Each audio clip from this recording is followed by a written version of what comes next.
We were married in 1992, and for the first 10 years we had a really good marriage, or comparatively, it wasn't perfect by any means, but we both worked in leadership in church, had 2 children, and everything seemed okay. But the distance began to grow, began to seem like we were living separate lives and just meeting at home.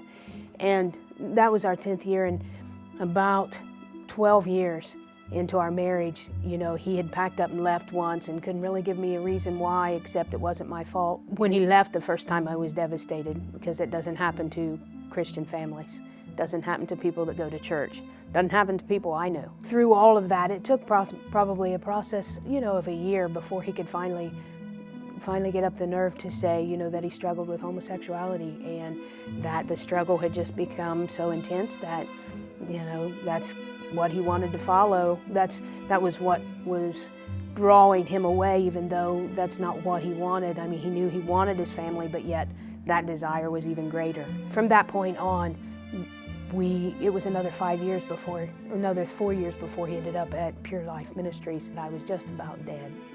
Inside, I still functioned. I didn't have any idea how empty I was until he got ready to go. And I can remember the morning he left, the kids stayed home from school.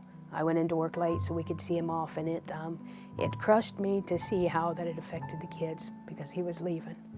And it hurt for me, because I knew he was scared and he was nervous and he didn't want to go. But yet, there was a relief once he got there. Shortly after he got, several months after he started the program, then I started OCA program. One of the things I learned through the OCA program was about what the cross means.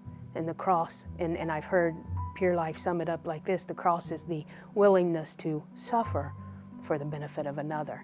And so it's not the easy way out, but it's worth the effort, it's worth the hurt, it's worth the struggle, because in the end it brings about a peace and a joy.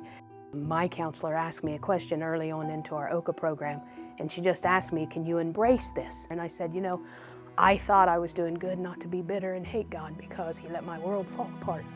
I said, so I'm not sure I can. And she let it go, and he come home, and he was home 2 or 3 months, and I can't explain all, but just a bunch of little things, little gestures. And my heart was overwhelmed with the kindness of God, and the kindness that I would have never known had I not been through this. And I had to email her back and say, I can embrace it. It was hard. I wouldn't choose to go back through it again, but I understand that it's taught me it's been worth the fight. If God can look down in the middle of a world where this was just, at that point, seemed uncomparable to anything, and he can look down in the midst of them and help him who'd struggled for all his life begin to overcome day by day, and begin to give us life and hope and teach us how to build this back, then he can do it for anybody. My name is Jenny, and I've been unchained.